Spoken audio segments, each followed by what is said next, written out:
Colson Baker, aka Machine Gun Kelly, is back in a new film, and we're going to jump into the review of that film right now.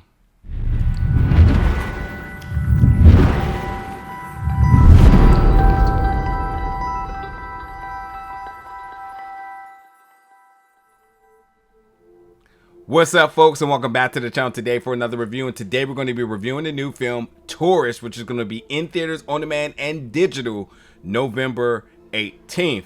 So Colson Baker, aka Machine Gun Kelly, is back in a new film, and I recently checked out a film he did in One Way, which I enjoyed. I don't think it was rated pretty high, but while it didn't have a lot of action, I thought it told a really good message and still within the plot that made it enjoyable to me. But yeah, that film, and then there was Bird Box, where I think he kind of made his big on-screen appearance. That was on Netflix, and I just kind of wanted to see where his career in acting would go. I think he's been phenomenal artist as Machine Gun Kelly. Some of the stuff he's been doing outside of that, like in WWE, I thought was pretty cool. So seeing him step into acting, I'm like, okay, I think he got something. I was really curious to see what he would do in this film. However, in this film, and I want to be very clear here, that I feel like he's taking a route like most independent filmmakers do. Before they step into that, either step into that big role or wanting to really challenge themselves, I think they always want to get that passion project out. And to me, in this, feels like this is sort of that passion project for Colson, because when you look at this film, it almost looks like a reflection of self. Even in the beginning of this film, we're getting footage of him on tour with his girl, Megan Fox. So it's like, is this actual the movie? Or is this like some, stock footage or whatever thrown in the air just to kind of hype the movie before the movie starts? To say like, hey, got Machine Gun Kelly in it. If you don't know who he is, he's a big deal. Here you go. And it's a little bit of a blurred line here in the beginning in terms of who this is portraying. But in fact, it is a portrayal of a character in Code Taurus, who to me is loosely based off of Machine Gun Kelly. Why I say this is a passion project, because I think this is him kind of reflecting back on life and, really taking into perspective about how things can easily have went the other way for him. Because in this film, Cole is basically and as this film follows his last few days of a rising yet problematic musician. And when you look at some of the things that happen in this film, when you're talking about the drugs, the irresponsibility, the abuse, verbal and physical, all these sorts of different things, it really speaks to a lot of the things that Machine Gun Kelly talked about with his past, and he's been very vocal about these struggles, especially with addiction. And seeing him, and seeing this film makes you wonder, like, is this loosely based and inspired off of himself? But yet, I also think it's sort of a love letter, not only to his fans, but to himself, to kind of forgive himself for the things he's been through. I mean, and maybe a little bit humbling, but blessed that his life did not spiral completely the way like this character Cole does. So like, that's why I'm thinking, like, this doesn't feel too much like acting. And while there is some really good scenes in here, especially some of the scenes with Megan Fox, well, of course it would be, because they really have chemistry together. So for them to really create that organic chemistry and really trust one another on screens, they do a fantastic job in pushing each other in the scenes they have together. And speaking of fantastic, Maddie Hasson, who plays his assistant, is literally the bright spot in this film. I think that her performance is really sort of like a reflection to what the viewers, the audience, is feeling and channeling while watching this film. So we're talking about the frustrations, the ups and downs, the empathy.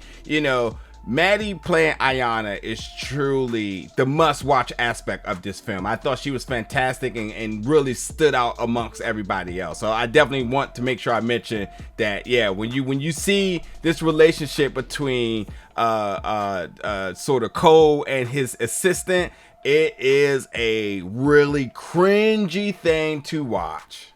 But yeah, I feel like a lot of it is just loosely who he is. So he's very natural in his role. He's not having to do anything outside of the box that he wouldn't normally do. And so it's almost a walk in the park for him. So you're not seeing a very diverse acting performance here, but you're seeing him truly who he is. But what is really cool, because I respect him as a musician, is seeing him put together music in this. That, I think, is the best part of this film, because, you know, while this is about an aspiring artist who's kind of established to an extent, but he's definitely spiraling in life, the fact that he's still a musician, the character in both self, seeing him really go through the musician process is authentic as they come, and I think it's really dope. Speaking of that, let's talk about the rest of the cast here, because yeah, I did mention you do have Colson, aka Machine Gun Kelly. You have Ruby Rose. You have Demetrius, Little Meech Flannery from BMF.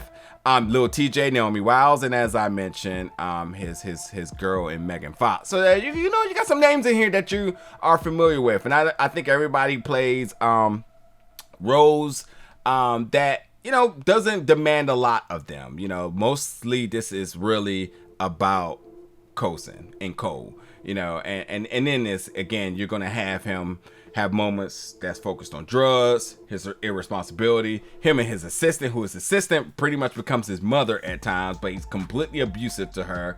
And then, you know, it's a spotlight into the life of a musician, because while there is a means of success, there are ups and downs, there are struggles, and this is sort of that perspective in terms of folks who maybe are feeling themselves a little bit more, and maybe they need a little bit of a reality check. Maybe, you know, they think because, you know, they make music, they're better than everybody else. But it gives you a perspective about what somebody who's just completely out of control, what their day-to-day look like. So yeah, you know, I appreciate the talent and the artistry as a musician, both portrayed and very much authentic to who he is. But yes, also the reflection into what I feel is his previous life struggles. And then when you talk about the production of this totally feels like a music video. The score is dope. And of course the music would be as well too with the soundtrack, because hey, he's an artist and whatnot. There's a lot of drugs in this, a lot. I just throw that in there. The beginning of the film kind of felt irrelevant at times, and I think maybe it kind of decides it wants to come full circle, but maybe not. But there's definitely parts of the film that are just kind of thrown in there that, again, if you didn't know no better, you're like, is this a biopic about my man? But no, it's not. Again, that's why I say I feel like it's loosely based on his life, but also like a perspective into a life of what if he had let his life get completely out of control. And again, like I said, I will keep saying this, him putting together music in this film I thought was really special. And I think that, you know, not only is it special to see that, but like understanding a little bit about the root of how he became who he is and how he was processing music in the beginning and whatnot. But more or less, as all stories about musicians, it's with tragedy, it's with ups and downs, and this is a battle of addiction, family, and fame.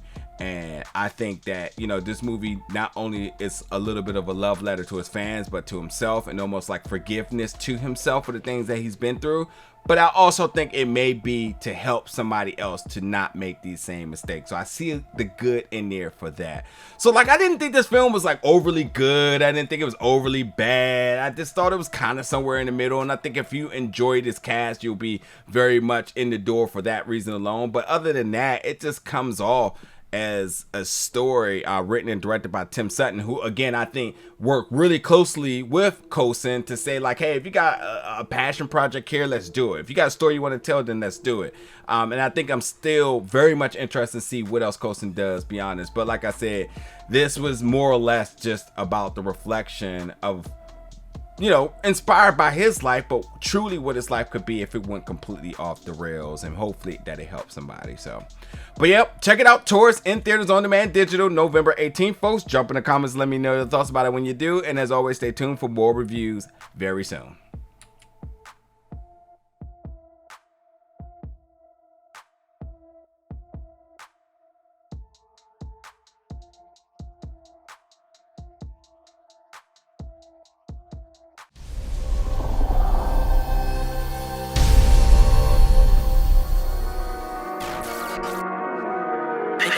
Taurus.